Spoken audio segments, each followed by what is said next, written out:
안녕하세요. 다섯 번째 감각이라는 책입니다. 김보영 작가의 책인데요. 되게 낯설었습니다. 처음에는 이 책의 앞표지, 파도 앞에 서 있는 작은 개와 한 여성의 모습을 보고 이게 무슨 책일까 하고 책을 끄집어 들었습니다. 근데 맨 뒤편에 봤더니 뭐라고 되어 있었냐면 무라카미 하루키의 엽선반의 노일 책이다 라고 추천을 한 대목이 있어서 뭐지? 뭘까라는 생각이 들었습니다. 그리고 작가의 말에 뭐라고 적혀 있었냐면 20살 이전까지는 소설 쓰기 외에는 다른 취미가 없었다. 그리고 20살 이후에 갑자기 단절된 것처럼 한 줄도 쓰지 못했다. 거기서 빠져나오지 못한 채로 시간만 허비하던 나는 일생 한 편만 써도 없는 것보다는 많다라는 생각에 10년이 걸리든 평생이 걸리든 한 편의 소설을 완성하기로 마음먹었다고 했습니다. 그렇게 첫 소설을 무식한 시간을 들여서 썼다라고 했습니다. SF 작가입니다. 한국의 SF 작가로 김보영 작가가 빛나고 있다라고 이야기합니다. 그런 이 뒤편에 추천 글을 보고 제가 끌려서 읽게 됐습니다. 여러 단편들이 소개되어 있는데요. 무려 10편의 단편이 들어가 있습니다. 사실 제가 읽으면서 다 이해하지도 못했어요. 지구의 하늘에는 별이 빛나고 있다 라고 하는 게 이 책의 처음에 나오는 단편인데 아우에게 편지를 쓰는 형식으로 이야기하고 있죠. 그는 특수 기면증이라고 해서 수시로 이제 잠들어 버리는 거죠. 대여섯 시간 동안 깨어나지 못한다라는 거죠. 근데 이 작품의 무대에서는 사람들이 그렇게 잠을 자지 않는 거죠. 잠을 자는 모습을 되게 낯설어하고 신기해하고 어리석어하고 질병으로 보는 거죠. 나아야 된다. 그런 질병으로부터 깨어나야 된다고 얘기하지만 지금 현재 우리가 실제로 잠을 자는 우리의 인간의 모습에서 이 내용을 읽으면 참 낯설죠. 지구라고 하는 곳에서는 그렇게 기면증, 잠을 자는 걸 병이 아니라 당연하게 해야 되는 모습인데 다른 세계에서는 그걸 아주 낯설게 볼 수도 있다라는 그런 대목도 있고요. 땅 밑에서라고 하는 건 땅 밑으로 내려가고 또 내려가는 사람들의 이야기, 그리고 촉각의 경험이라고 하는 작품은 촉각이라고 하는 걸 되게 이제 희한한 스토리로 묘사하고 있습니다. 다섯 번째 감각은 다섯 번째 감각대로죠. 청각을 되게 가져서는 안 되는, 청각을 잃어버린 사람들 사이에서 청각을 가지고 있는 사람이 특수한 존재로 인정받고 대접받는 모습들, 이런 것들도 참 낯설었고요. 우수한 유전자라고 얘기하는, 그러니까 아주 발달되어 있는 문명이 한심하고 답답해 보이는 문명 세계에 뭔가를 혜택을 주고 수혜를 해줘야 된다라고 얘기하는데 알고 봤더니 뭐였냐? 그 반대였다라는 거죠. 그 반대였다. 참 씁쓸했다라는 거죠.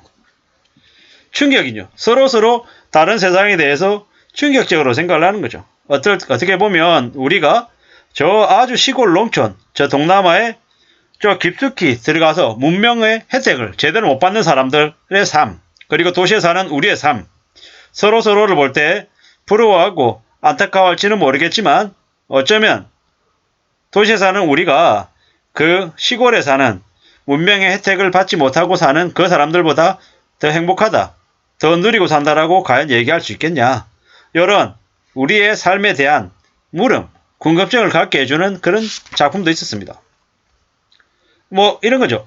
추위와 더위를 견디지 못하고 늘 같은 기온을 유지하는 건물이 필요하고 질병에도 취약하기 때문에 온갖 예방접종을 다 받아야 되고, 그리고 스스로 감옥에 갇혀 사는 삶이다라는 거죠. 멀리 이동하기 위해서 자동차를 타야 되고 우주를 비행하기 위해서 우주선을 타야 되고, 전 세계를 지배했다라고 정복했다라고 얘기하지만 실제로는 물질적인 것에 집착하고 호화로운 집이나 반짝거리는 돌에 탐닉하다 보니까 인생을 낭비하고 산다라는 거죠. 그리고 제대로 다른 사람과 소통하지 못하고 다른 사람의 것을 이해하지 못하는 그런 한심한 쪽 속으로 전락하고 있지는 않은가, 이런 얘기들도 있더라는 겁니다. 되게 많은 생각들이 들었습니다. 참 신기하기도 하고요.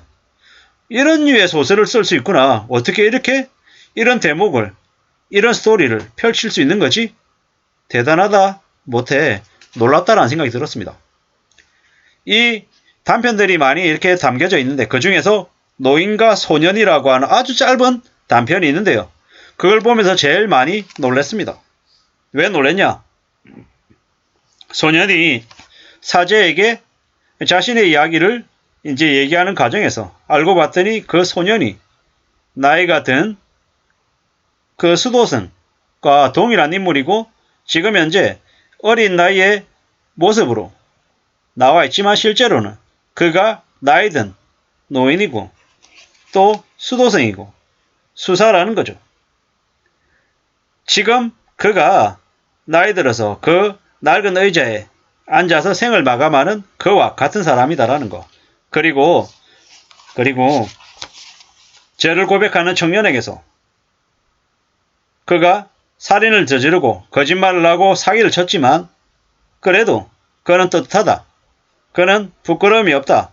뭐 이런 얘기들을 함과 동시에 또 다른 한편에서는 그는 사람들이 그를 두려워하고 그를 무서워했다.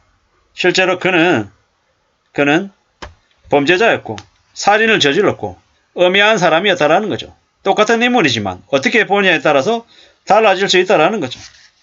사람을 죽였지만 그 사람을 죽인 게 어떨 땐 용기 있는 행동이 되고 어떨 때는 범죄가 되기도 한다라는 거죠.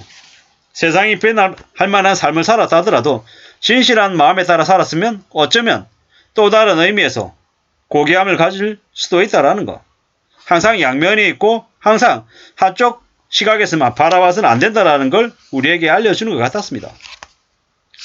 뭐 이런 대목도 있죠. 화려한 복장을 한 왕이 그 예배당에 들어왔답니다. 그는 열정적이고 하루도 쉬지 않고 몸을 단련하고 공부를 하고 전장에 나가서 물러남이 없이 열심히 싸워서 나중에는 작은 영계의 왕이 됐습니다. 그리고 또 다른 나라를 정복하고 또 정복했다라고 합니다. 피가 뜨거워지고 먼 곳으로 진군했다라는 거죠. 야망도 꿈도 넘쳤다라는 겁니다. 한데 그가 또 다른 한편으로 봤을 때는 그가 죽인 어린 병사의 목과 그들의 시체가 그의 삶을 짓누르는 유령들이 됐다라는 거죠. 그가 죽인 사람들이 영원히 안식을 찾을 수 없고 전장에서 까마귀 밥이 됐다라는 거죠. 어쩌면 그가 많은 잘못을 저지를 수도 있다라는 거죠. 우리가 어떻게 바라보냐에 따라서 용기 있는 전사가 되고 또 다른 한편으로는 살인마가 되기도 한다라는 걸 알려주는 작품 같았습니다. 5번째 감각이라고 하는 김보영 작가의 10편의 단편이 담겨있는 책입니다.